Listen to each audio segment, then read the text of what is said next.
আসসালামু আলাইকুম। বাংলাদেশে এখন যে রাজনৈতিক পরিস্থিতি, সেক্ষেত্রে আমার কাছে মনে হয় যে এটা অনেক বড় একটা শিক্ষার ব্যাপার রাজনৈতিক দলগুলোর জন্য, যে যদি তারা কখনো স্বৈরাচারী হয়, ফ্যাসিস্ট হয়, তাহলে তাদের ঠিক এই একই পরিণতি হবে। কিন্তু ক্ষমতায় যে সবাই ভুলে যায়, তারা তাদের ক্ষমতা দেখাতে শুরু করে এবং তারা মনে করে যে তাদের ক্ষমতা চিরস্থায়ী। কিন্তু কোনো কিছু চিরস্থায়ী না। মানুষ যদি কাউকে যদি হার্ম করে, কারো যদি ক্ষতি করে, তাহলে তার কিছুটা তাকে এই দুনিয়াতেও তাকে ভোগ করতে হয়। এবং আজকে যে পরিমাণ ঘটনা ঘটলো, এটা আসলেই আহ, মানে দুর্ভাগ্যজনক। কিন্তু এটা আহ, তাদেরই কর্মের ফল। যারা স্বৈরাচার ছিল, যারা অবিচার করছে, এটা তাদের অবিচারের ফল, তাদের এই যত অপকর্ম সেগুলোর ফল। রাজনীতিতে আসলে যদি স্বচ্ছতা না থাকে, জবাবদিহিতা না থাকে, তাহলে স্বেচ্ছাচারিতা বেড়ে যায়। বাংলাদেশে এখন যে সমস্ত রাজনৈতিক দলগুলো আছে, তাদের আমার কাছে মনে হয় না যে তাদের দলের মধ্যে আসলে কোনো রকম গণতন্ত্র আছে।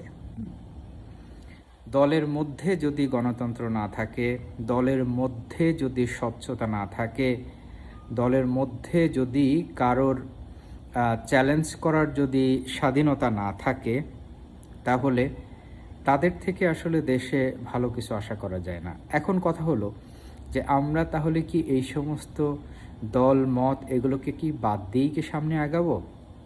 না, আসলে ভিন্নতা থাকবে, ভিন্ন মত থাকবে, কিন্তু ওই ভিন্ন মতের মধ্যেও তাদের নিজস্ব একটা ডেমোক্রেটিক সিস্টেম থাকবে। এবং সেই ডেমোক্রেটিক সিস্টেম এরকম না যে আমি দলের প্রধান, আমি যেটা বলবো সেটাই সব কিছু।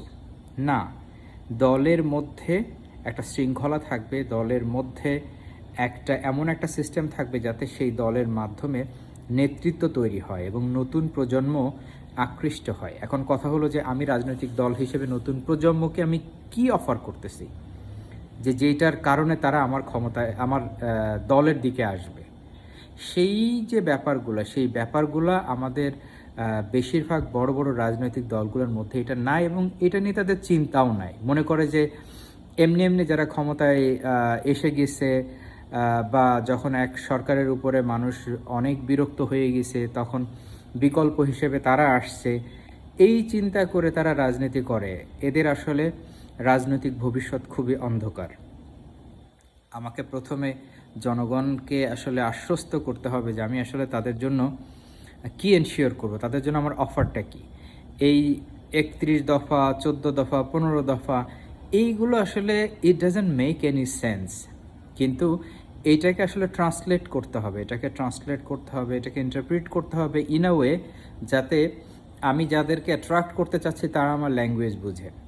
এখন আমার একটা জিনিস আমার মন চাইলো, আমি একেবারে ইউরোপের মতো করে এরকম এক জায়গা থেকে কপি আর এক জায়গা থেকে পেস্ট করে এনে আমি একটা মানে গঠনতন্ত্র বানাইলাম, আমি একটা আমার কি বলা যায় যে একটা প্রপোজাল বানাইলাম, এবং যে আমি বললাম জনগণকে যে এরকম আমি এইগুলো করব।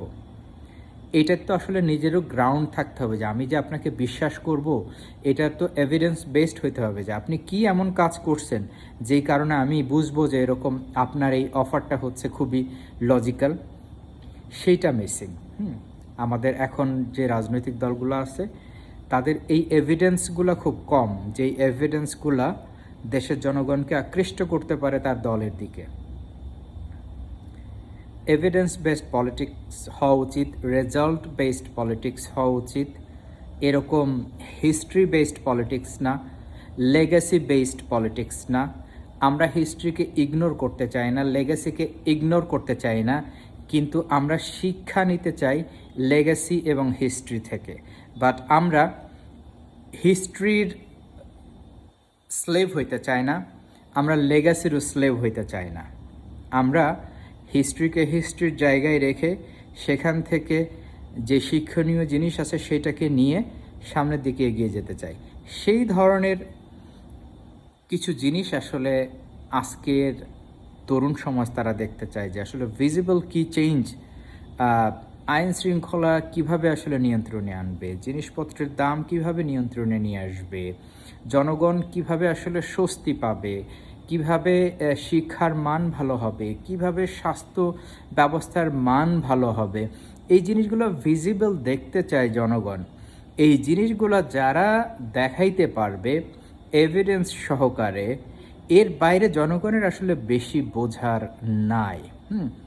আপনারা যদি এর বাইরেও যদি করেন সেটা প্লাস, বাট এইগুলোর মধ্যেই জনগণ থাকতে চায়। ধন্যবাদ সবাইকে।